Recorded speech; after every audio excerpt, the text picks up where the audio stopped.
day 728 of the Trump administration and day 27 of the partial government shutdown. We'll have much more on the longest shutdown ever in just a moment, but we begin with some significant breaking news coming from BuzzFeed News within the past hour or so.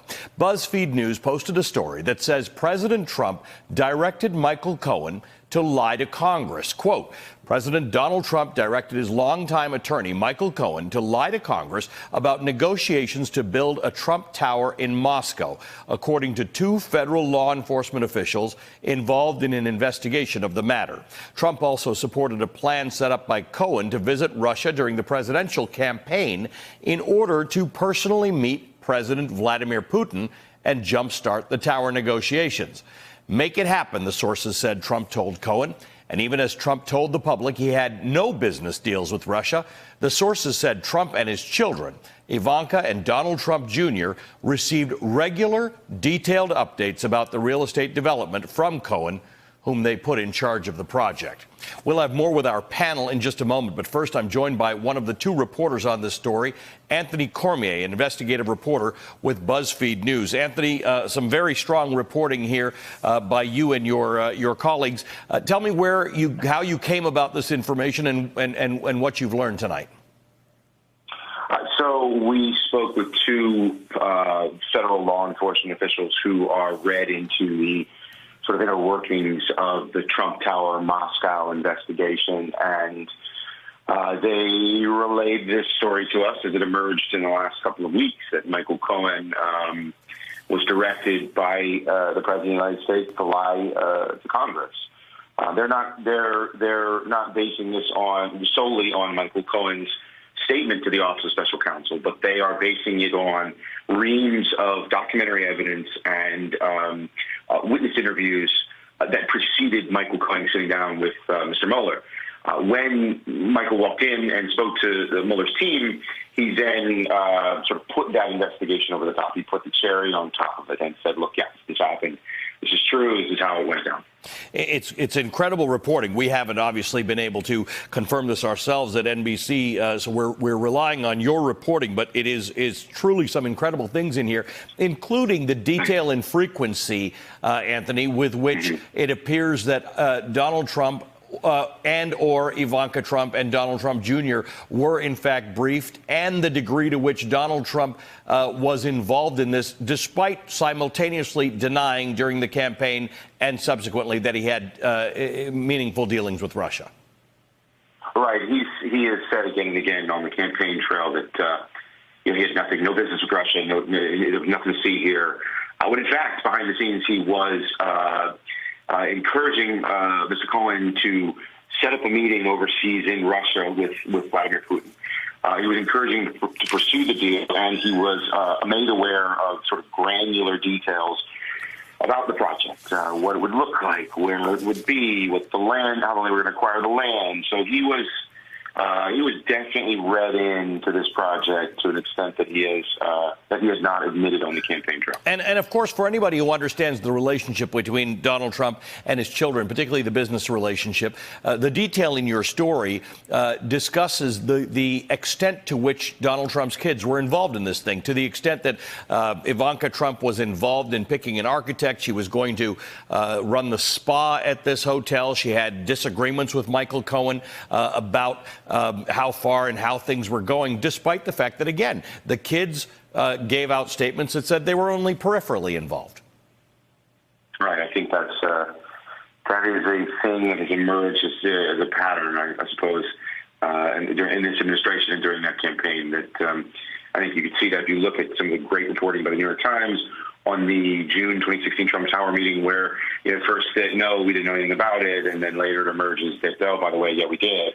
I think that sort of thing is happening here, right, where the story is changing, and it's slowly changing over time. It's well, we didn't have anything to do with it, and then it's, well, the negotiations ended in January, and then, oh, BuzzFeed got some documents, and yeah, they were negotiating through June, and now we're beginning to learn that the family, or at least the president and his Ivanka and Donald Jr. were read in, right? They knew they knew it was happening. They knew it was going on. They were aware of the progress here. The story keeps changing could be the tagline of this administration. There was a piece in your story that caught my attention, and that was that Michael Cohen appeared to be negotiating progress toward a face-to-face meeting in Russia between Donald Trump and Vladimir Putin that was supposed to take place after the July 2016 Republican National Convention. Right. He told him, quote, make it happen. We've previously published details of text messages in which Michael Cohen and an associate, Felix Sater, were discussing this trip to an economic forum, who Michael could meet, when the president was going to come, who the president could meet. So we knew that this was on the table. Our sources helped explain to us that this wasn't Michael acting solo. He wasn't freelancing. The president candidate at the time wanted this to take place and was actively encouraging it to happen.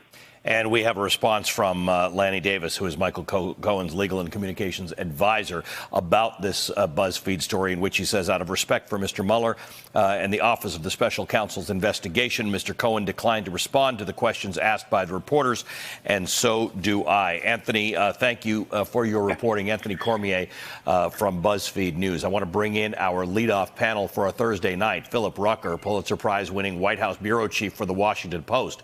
Barbara McQuaid, former U.S. Attorney for the Eastern District of Michigan, and Emily Jane Fox, senior reporter for Vanity Fair, who also happens to be the author of Born Trump, Inside America's First Family. We have exactly the right people to talk about this. First, I want to start with you, Phil. You have reached out to the president's attorney, Rudy Giuliani, for a response. What have you got? That's right. His response is sort of a non-denial denial. He's basically saying, look, if you believe Michael Cohen, I have the Brooklyn Bridge to sell you, which, of course, he doesn't. But that overlooks the fact that the BuzzFeed reporting is not based on the word of Michael Cohen. It's based on, documents and other pieces of evidence, as you and the guests were just explaining a few minutes ago. But clearly, the White House or the president's legal team, rather, is trying to downplay the significance of this. But it's a very important development, and it directly, if it's true, it directly implicates the president in a crime. Barbara, let's talk about that particular part of things. There are a few things happening here because Michael Cohen, according to this reporting, did things and had conversations that are contrary to what he actually testified about in Congress, in terms of the number of times he discussed the Moscow Project with Donald Trump, in terms of what, if anything, the Trump administration or Donald Trump contributed to his testimony. It continues to look very serious for Michael Cohen. What does this look like to you for Donald Trump? I think if this report is true, it's very serious for Donald Trump as well. As we heard, this is not just based on the word of Michael Cohen, but the reporting says it's based on witness testimony of other witnesses as well as documents. That's the kind of corroboration a prosecutor would look for. I think that if these allegations are true, there are potential crimes of suborning perjury, witness tampering, and obstruction of justice.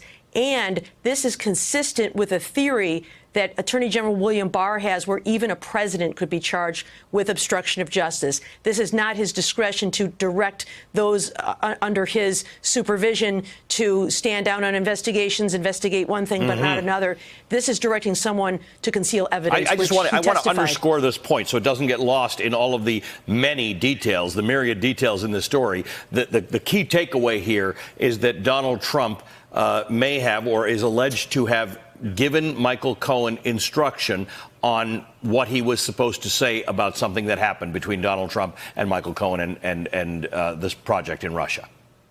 Yes, and which makes it a serious crime under the criminal code as a crime. I also think there's a very strong argument to be made that this is a high crime or misdemeanor for which impeachment may be a possibility. And, it lines up with what Robert Mueller wrote in the sentencing memo from Michael Cohen. It talked in there about how he had circulated his proposed testimony before Congress with others. It did not disclose who those others might be. But when you think about others who've testified before Congress, like Donald Trump Jr., and now if he was taking directions from President Trump himself, this new reporting is consistent with that statement in the sentencing memo. Emily Jane Fox, you are an expert on the Trump family and their finances. And as Ari Melber pointed out to me earlier today, with all these people denying that they knew about something else someone else may have been involved in. This is not General Motors. This is not a company with tens of thousands of employees. It's hard to believe that Donald Trump wouldn't have known what Eric or Don Jr. or Ivanka were up to. But this reporting indicates that Ivanka and Donald Jr. were both very involved in the Moscow project. Because they're very involved in any project that happens within the Trump organization. As you just said, it's not a Fortune 500 company. Right. This is a tiny mom and pop shop run out of an office in the apartment building in which they grew up. This is very much a family office, and the family office is very small. So Ivanka and Don Jr. and Eric have been involved in all of these aspects in all of the hotels and buildings that they open. It would be very difficult for me to believe that all of a sudden on this one project that was due to make the family a tremendous amount of money, that they would just say, oh, you know what, this one we're going to let go to Michael Cohen, which is now it's a person they say, well, we didn't really have that much to do with. So it's either one or the other. Hey there, I'm Chris Hayes from MSNBC. Thanks for watching MSNBC on YouTube. If you want to keep up to date with the videos we're putting out, you can click subscribe just below me or click over on this list to see lots of other great videos.